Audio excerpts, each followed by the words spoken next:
बिहार में 4 विधानसभा क्षेत्र की सार्वजनिक सभाओं को संबोधित करने के बाद आज आप सबके सामने अपने विचार व्यक्त करने के लिए यहां पर एकत्रित हुआ हूं। आप लोगों ने बहुत ही गर्मजोशी के साथ स्वागत किया है। आपने तालियां बजाकर स्वागत किया है, नारे लगाकर स्वागत किया है। देखिए, मैं जानता हूं भारत की परंपरा है और शिष्टाचार का तकाजा भी है। स्वागत, अभिनंदन और सलाम दुआ कभी एक तरफा नहीं होना चाहिए। इसलिए मैं भी अपनी तरफ से शीश झुकाकर आप सभी बहनों भाइयों का हार्दिक अभिनंदन करता हूं। आप सभी का मैं स्वागत करता हूं। बहनों भाइयों, आप लोगों को इस बात की जानकारी है कि कल तक बिहार विधानसभा चुनाव के पहले चरण का चुनाव प्रचार संपन्न हो चुका है। 6 तारीख को मतदान होगा, लेकिन अभी से चुनाव प्रचार समाप्त होने के बाद ही जो रुझान सामने आ रही है, उससे यह बात पूरी तरह से साफ हो गई है कि 14 नवंबर को जो चुनाव परिणाम आएगा, उसमें एनडीए की 2/3 बहुमत से बिहार में सरकार बनने जा रही है। वैसे तो रुझान के बारे में, रुझान जो आए हैं उसमें कितनी सीटें हमको प्राप्त हो रही हैं एनडीए को, उसकी जानकारी मुझे है, लेकिन मैं उसका खुलासा नहीं करना चाहता, मुझे करना भी नहीं चाहिए। शायद मेरी आयु बहुत छोटी होती या जिले स्तर पर मैं काम करता रहता तो मैं जरूर आपको बतला देता, लेकिन इतना ही कहना चाहता हूं, 2/3 सीटों से बहुमत के साथ यहां पर एनडीए अपनी सरकार बनाने जा रही है। कारण क्या है? 20 वर्षों में जो नीतीश जी की सरकार रही है, जिस तरीके से बिहार में विकास का कार्य उन्होंने किया है, उसकी सराहना तो सब करते ही हैं, क्योंकि स्वाभाविक रूप से लोग तुलना करते हैं कि इसके पहले जो आरजेडी की सरकार थी उसने कैसा काम किया और नीतीश जी की सरकार ने यहां रहते हुए यानी एनडीए की सरकार ने कैसा काम किया। स्वाभाविक है, तुलना होगी, लोग तुलना करते हैं। लेकिन साथ ही एक बात और कहते हैं, जो सबसे बड़ी बात है राजनीतिक क्षेत्र में काम करने वाले किसी भी कार्यकर्ता के लिए, जिसकी विशेष अहमियत है। बहनों भाइयों, लंबे समय तक राजनीतिक क्षेत्र में काम करने के बावजूद कोई मां का लाल उंगली उठाकर नहीं कह सकता है कि नीतीश कुमार के दामन पर भ्रष्टाचार की कोई दाग लगी हुई। आपने देखा, इसके पहले भी आरजेडी के मुख्यमंत्री रहे हैं, लंबे समय तक जेलों की हवा खानी पड़ी है। आज भी जो प्रत्याशी मुख्यमंत्री पद के हैं गठबंधन के, उनके ऊपर भी भ्रष्टाचार के मामलों को लेकर अदालत में केसेस चल रहे हैं। फैसला स्वाभाविक है, यदि ईमानदारी के साथ कोई भी लेगा तो सहज रूप से इस नतीजे पर पहुंचेगा। जिसने ईमानदारी से इस बिहार राज्य की सेवा की है, उसी की सरकार जो है फिर से बननी चाहिए। पहली बार ऐसा हमको देखने को मिल रहा है कि पहले भी मैंने देखा है, जब राजद और कांग्रेस की सरकार थी, बुनियादी सुविधाओं के लिए लोग तरसते थे। मुझे याद है कि उस समय आरजेडी के लोग जनता से यह तर्क देते थे, जब लोग कहते थे हमारे यहां सड़क नहीं है, हमारे यहां गली नहीं है। अब बिहारी भाषा में वो कहते थे, मैं तो बोल नहीं सकता वैसे, लेकिन बिहारी भाषा में कहते, का तोरे समझ में नहीं आवत है, सड़क बन जाएगी तो पुलिस धड़ से तोरे दरवाजे पर पहुंचे। बताइए, सड़क बन जाएगी तो पुलिस तोरे दरवाजे पर पहुंच जाएगी। अरे पुलिस की दहशत दिखाकर वो उनका समर्थन हासिल करते थे। लेकिन मेरे बहनों भाइयों, वह जमाना लग चुका है। हाईवे और एयरपोर्ट की बात तो छोड़िए, अब बुनियादी सुविधाएं स्वाभाविक रूप से लोगों को प्राप्त हो रही हैं। और क्या क्या सुविधाएं प्राप्त हुई है मुझे बतलाने की जरूरत नहीं है। एक उदाहरण मैं देना चाहता हूं। मनुष्य की सेहत, मनुष्य का स्वास्थ्य, उसके जिंदगी की सबसे बड़ी दौलत इसे मैं मानता हूं। पहले बिहार वासियों के स्वास्थ्य की चिंता करने के लिए जो स्वास्थ्य का बजट हुआ करता था, वो केवल 700 करोड़ हुआ करता था। बहनों भाइयों, आपको जानकर खुशी होगी, अब वो 20,000 करोड़ रुपए से अधिक का हो गया है बिहार का स्वास्थ्य का बजट। बिजली का ऐसा बुरा हाल था, क्योंकि बिहार में भी हमारे रिश्ते नाते हैं, आना जाना पहले भी मेरा बराबर रहा है। बिजली बामुश्किल यदि 2, 3, 4 घंटे भी आ जाए तो बहुत बड़ी बात मानी जाती थी। लोग अभ्यस्त हो गए थे, चलिए थोड़ी देर के बाद तो बिजली आने वाली है, आ जाएगी। गांवों में लोग लालटेन से काम चलाते थे। यही स्थिति थी बिहार की, और सारे हिंदुस्तान में बिहार के बारे में जो एक छवि बनी हुई थी, बिहार तो गरीबों का देश है, लेकिन प्रतिभाशाली लोगों का यह राज्य है, यह धारणा भी बिहार के बारे में बनी हुई। यहां के बच्चे अपने पढ़ाई लिखाई करने के लिए बिहार के बाहर दूसरी यूनिवर्सिटीज में, यहां तक कि इस देश के बाहर भी दुनिया के दूसरे देशों के विश्वविद्यालयों में भी पढ़ाई लिखाई करने के लिए जाते थे। बहनों भाइयों, वह सब सारा युग मैं समझता हूं अब समाप्त हो चुका है। और आप स्वाभाविक रूप से हमारी इस बात से सहमत होंगे कि आज बिहार में हाईवेज, बड़े पुल, ग्रामीण सड़कों का जाल बिछा हुआ है। पटना में जहां कभी मौत दौड़ती थी, आज वहां पर मेट्रो दौड़ रही है पटना में। ऐसे हालात यहां पर पैदा हो गए। आरजेडी के लोग न सड़क चाहते थे, न अन्य किसी प्रकार की सुविधा चाहते थे। लालू जी के समय में आरजेडी यह सोचती थी कि विकास से कुछ नहीं होने वाला है, विकास का क्या महत्व है, हम केवल लच्छेदार भाषण देकर और बिहार की जनता को गुमराह करके उनका हम समर्थन हासिल कर लेंगे। और अभी आरजेडी वाले कह रहे हैं कि भाई सड़क वड़क की बात क्या करते हो। अभी एक किसी का भाषण मैंने सुना था, उन्होंने कहा है, मैं भाषण ही बतला रहा हूं, सड़क मत बनाओ, एक्सीडेंट हो जाता है, बिजली मत लाओ, लोग बिजली के झटके से मर जाते हैं। माने ऐसे भाषण देने वाले अब भी आरजेडी में पड़े हुए हैं। कल्पना कर सकते हैं, ऐसी भी राजनीतिक पार्टी होती है। और बहनों भाइयों, कांग्रेस का जहां तक सवाल है, जो आरजेडी के साथ गठबंधन करके यहां पर सरकार बनाना चाहते हैं, सरकार चला भी चुके हैं केंद्र में। क्या हालत है कांग्रेस की, यह बताने की आवश्यकता नहीं है। कांग्रेस भी कहा करती थी बॉर्डर पर सड़क, पक्की सड़क नहीं बननी चाहिए, पक्के बुनियादी ढांचे नहीं खड़े होने चाहिए। उस समय संसद में किसी ने यह प्रश्न पूछा था कि यह बतलाओ कि बॉर्डर के ऊपर सड़क क्यों नहीं बननी चाहिए, क्यों नहीं बुनियादी ढांचों का विकास होना चाहिए।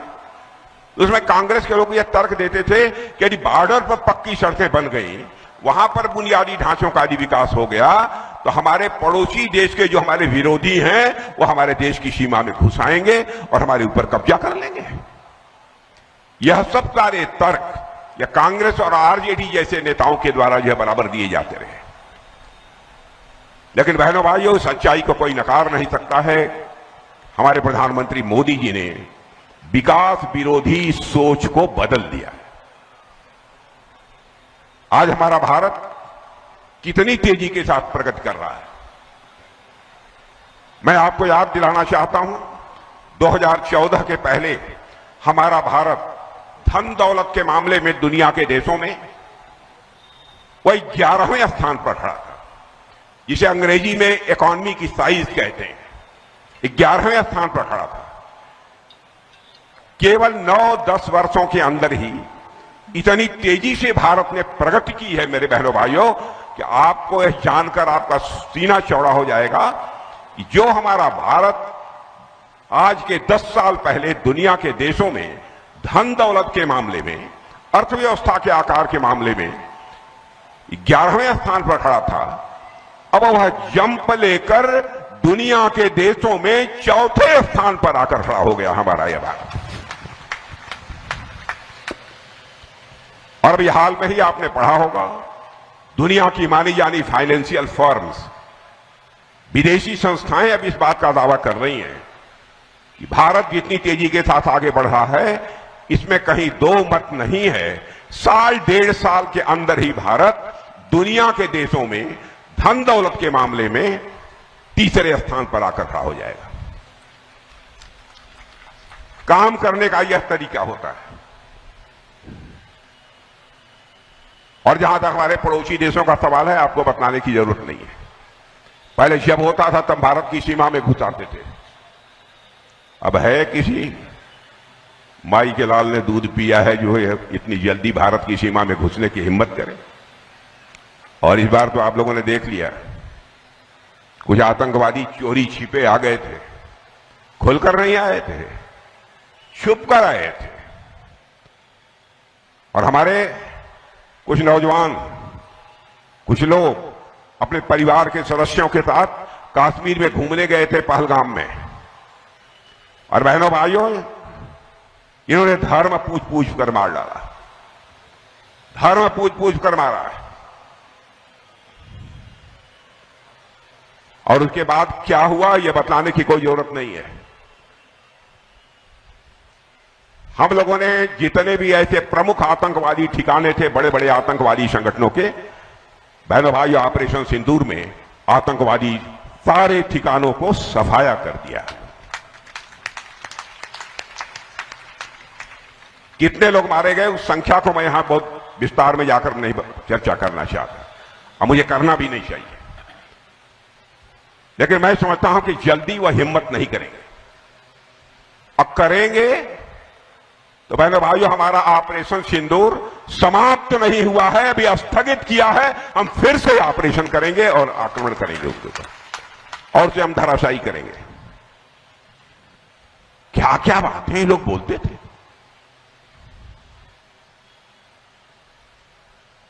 हम कल्पना नहीं कर सकते।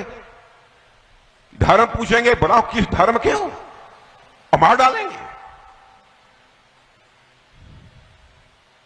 लेकिन बहनों भाइयों, हम लोगों ने मारा आतंकवादियों को धर्म पूछकर नहीं मारा है, उनका कर्म देखकर मारा है। मेरे बहनों भाइयों, कर्म देखकर मारा है।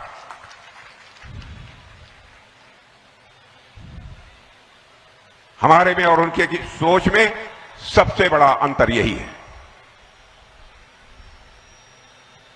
भारत अब दुनिया में कमजोर भारत के रूप में नहीं जाना जाता है। भारत अब दुनिया में ताकतवर देश के रूप में जाना जाता है। अंतर्राष्ट्रीय जगत में भारत की प्रतिष्ठा बढ़ी है। अभी अभी यहां आने के 2 दिन पहले मैं मलेशिया से लौटा हूं। दुनिया के 21 देशों से लोग आए थे, जिसमें कि अमेरिका भी था, चीन भी था, रूस भी था। सारे दिग्गज थे। सारे मंत्रियों से, सारे रक्षा मंत्रियों के साथ हमारी बातचीत भी हुई। अन्य भी सारे मंत्रियों से हमारी बातचीत हुई। मैंने महसूस किया कि भारत के बारे में कैसी प्रतिष्ठा बढ़ी है। पहले दुनिया के मंचों पर, अंतर्राष्ट्रीय मंचों पर भारत कुछ बोलता था तो भारत की बातों को जितनी गंभीरता पूर्वक लिया जाना चाहिए नहीं लिया जाता था। लेकिन आज मेरे बहनों भाइयों, भारत अंतर्राष्ट्रीय मंचों पर कुछ बोलता है तो सारी दुनिया कान खोलकर सुनती है कि भारत बोल क्या रहा है। यह भारत की हैसियत बनी है अंतर्राष्ट्रीय जगत में। और यह भी हमारे पड़ोसियों को बात समझ आ गई है। भारत के लोग बहुत ही सहनशील हैं। भारत किसी को छेड़ता नहीं है, लेकिन जो भारत को छेड़ता है, अब भारत उसे छोड़ता नहीं है। यह भी धारणा बन गई। और मैं कह सकता हूं, हमारे सेना के जवानों ने, बहनों भाइयों, अपने पराक्रम से हर भारतवासी का सीना चौड़ा कर दिया है। और आज यह है कांग्रेस के नेता सेना को भी जाति पात के आधार पर बांटने की कोशिश कर रहे हैं। राहुल जी का आपने बयान पढ़ा होगा। ठीक है, अगड़ा करिए, पिछड़ा करिए, आरक्षण होना चाहिए। आरक्षण के पक्षधर हम भी हैं, हमारी पार्टी भी है, आरक्षण दिया भी है। जितने गरीब हैं सबको आरक्षण दिया। दूसरे वर्गों में भी जो गरीब हैं उनको भी आरक्षण दिया। लेकिन सेना के बारे में जाति पात के आधार पर, बहनों भाइयों, मैं समझता हूं कि चर्चा तक नहीं होनी चाहिए। हमारे सेना के जवानों का एक ही धर्म होता है, वह धर्म है सैन्य धर्म। इसके अतिरिक्त और कोई दूसरा धर्म नहीं होता। और जिस तरीके की यह बात बोल रहे हैं, मेरे बहनों भाइयों, मैं ये कहना चाहता हूं, यह देश के हित में किसी भी सूरत में नहीं है। और मैं कांग्रेस के दोस्तों से कहना चाहता हूं, कम से कम हमारी सेना को राजनीति में मत घसीटिए। जब जब इस देश पर संकट आया है तो हमारे सेना के जवानों ने अपने शौर्य और पराक्रम का परिचय देकर भारत का मस्तक ऊंचा किया है। जाति, पंथ और मजहब की यह राजनीति ने देश का बहुत नुकसान किया है, बहुत नुकसान किया। और हम लोगों की सोच तो यह है कि समाज के सभी वर्गों का उत्थान होना चाहिए। यदि हमारे प्रधानमंत्री की यह सोच न रही होती, हमने 2 राष्ट्रपति बनाए, एक दलित समुदाय से एक राष्ट्रपति हम लोगों ने बनाया, और दूसरा यदि बनाया तो भारत के इतिहास में पहली बार बना है तो आदिवासी समुदाय से हम लोगों ने राष्ट्रपति बनाने का काम किया। हम समाज के सभी वर्गों को साथ लेकर चलना चाहते हैं। जाति, पंथ और मजहब के आधार पर हम कोई भेदभाव नहीं करना चाहते। हमारे देश के ऋषियों और मनीषियों ने कभी इसके बारे में सोचा भी नहीं है। इंसान की बात सोचिए, जानवर की भी हम लोग चिंता करते हैं। मेरे बहनों भाइयों, नाग पंचमी का दिन होता है, तो नाग पंचमी के दिन जिस काले नाग के काट लेने के बाद मरने की पक्की गारंटी होती है, उस काले सर्प को भी शुद्ध गाय का दूध पिलाकर दीर्घजीवी होने की कामना दुनिया में किसी देश में की जाती हो तो केवल और केवल हमारे और आपके देश भारत में की जाती है। मेरे बहनों, यहां माताएं बहनें बैठी हैं, रसोई में जब थाली में आटा गूंथती हैं और बगल से यदि कोई चींटी गुजरती है तो उस चींटी को अपने पैर से दबाकर मारती नहीं है, बल्कि थाली से आटा निकालकर उस चींटी के लिए, उसके खाने के लिए डाल देती हैं और उसके भी दीर्घजीवी होने की कामना करती हैं। यह है हमारा भारत। और वहां पर इस प्रकार की उल जुलूल बातें इन लोगों के द्वारा की जाती हैं। इसलिए मैं कहना चाहता हूं बहनों भाइयों, भारत अब तेजी के साथ आगे बढ़ रहा है। बिहार विकसित बिहार बनेगा तभी भारत विकसित भारत बनेगा। इसलिए आप सबका समर्थन चाहिए। और हम अभी जो घोषणा पत्र हम लोगों का जारी हुआ है, उस घोषणा पत्र में यह बात पूरी तरह से हम लोगों ने साफ कर दी है कि हम क्या क्या करेंगे अपनी सरकार यहां आने के बाद। सब मिला जुला कर देखा जाए तो मैं कह सकता हूं कि यही है कि हम बिहार को ऊंचाइयों तक ले जाएंगे। और जो हम लोगों ने कहा है अपने घोषणा पत्र में, वो वादा नहीं है मेरे बहनों भाइयों, वो हमारी अटल प्रतिज्ञा है। जो कुछ भी हम लोगों ने कहा है उसमें अक्षरशः एक एक वादे का पालन करेंगे। मैं तो कहता हूं कि 2014 से उठाकर आज तक आप हमारे चुनावी घोषणा पत्रों को उठाकर देख लीजिए, जो हमने कहा है वह किया है। हमारी कथनी और करनी में कभी भी कोई अंतर नहीं रहा है। और मैं जानता हूं आजाद भारत में नेताओं के कहने और करने में अंतर होने के कारण ही भारत की राजनीति और भारत के नेताओं पर से जनता का विश्वास धीरे धीरे कम होता चला गया। भारत की राजनीति में पैदा हुए इस विश्वास के संकट को पहली बार चुनौती के रूप में कल भी बिहार में 4 विधानसभा क्षेत्र की सार्वजनिक सभाओं को संबोधित करने के बाद आज आप सबके सामने अपने विचार व्यक्त करने के लिए यहां पर एकत्रित हुआ हूं। आप लोगों ने बहुत ही गर्मजोशी के साथ स्वागत किया है। आपने तालियां बजाकर स्वागत किया है, नारे लगाकर स्वागत किया है। देखिए, मैं जानता हूं भारत की परंपरा है और शिष्टाचार का तकाजा भी है। स्वागत, अभिनंदन और सलाम दुआ कभी एक तरफा नहीं होना चाहिए। इसलिए मैं भी अपनी तरफ से शीश झुकाकर आप सभी बहनों भाइयों का हार्दिक अभिनंदन करता हूं। आप सभी का मैं स्वागत करता हूं। बहनों भाइयों, आप लोगों को इस बात की जानकारी है कि कल तक बिहार विधानसभा चुनाव के पहले चरण का चुनाव प्रचार संपन्न हो चुका है। 6 तारीख को मतदान होगा, लेकिन अभी से चुनाव प्रचार समाप्त होने के बाद ही जो रुझान सामने आ रही है, उससे यह बात पूरी तरह से साफ हो गई है कि 14 नवंबर को जो चुनाव परिणाम आएगा, उसमें एनडीए की 2/3 बहुमत से बिहार में सरकार बनने जा रही है। वैसे तो रुझान के बारे में, रुझान जो आए हैं उसमें कितनी सीटें हमको प्राप्त हो रही हैं एनडीए को, उसकी जानकारी मुझे है, लेकिन मैं उसका खुलासा नहीं करना चाहता, मुझे करना भी नहीं चाहिए। शायद मेरी आयु बहुत छोटी होती या जिले स्तर पर मैं काम करता रहता तो मैं जरूर आपको बतला देता, लेकिन इतना ही कहना चाहता हूं, 2/3 सीटों से बहुमत के साथ यहां पर एनडीए अपनी सरकार बनाने जा रही है। कारण क्या है? 20 वर्षों में जो नीतीश जी की सरकार रही है, जिस तरीके से बिहार में विकास का कार्य उन्होंने किया है, उसकी सराहना तो सब करते ही हैं, क्योंकि स्वाभाविक रूप से लोग तुलना करते हैं कि इसके पहले जो आरजेडी की सरकार थी उसने कैसा काम किया और नीतीश जी की सरकार ने यहां रहते हुए यानी एनडीए की सरकार ने कैसा काम किया।